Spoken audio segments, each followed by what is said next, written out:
মাছের মাথা দিয়ে আতপ চাল দিয়ে মুড়ি ঘন্ট বানাবো। আমি আতপ চাল ভিজিয়ে রেখেছিলাম, ধুয়ে পরিষ্কার করে নিয়েছি।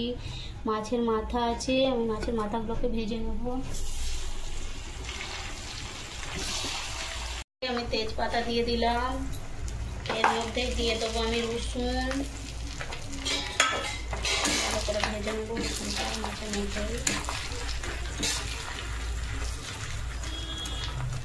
তারপরে দিয়ে দেবো গোটা পেঁয়াজ,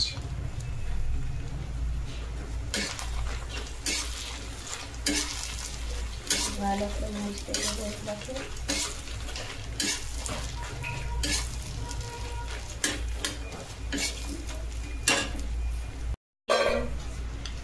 এই যে আমার আলু সিদ্ধ করে রাখা ছিল, আলুগুলো দিয়ে দেবো।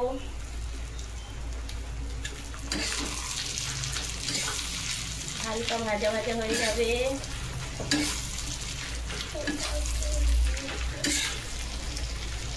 মতো হলুদ, পরিমাণ মতো নুন, বেটে রাখা আদাটা আমি দিয়ে দেব। ভালো করে দুটো কষিয়ে নেব, মশলাটাকে কষিয়ে নিই। আতপ চালগুলো আমি দিয়ে দেব।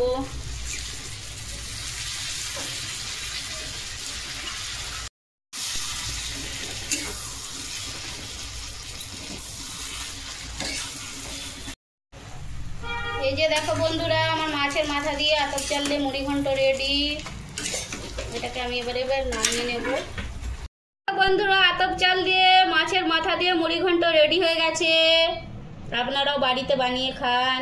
আর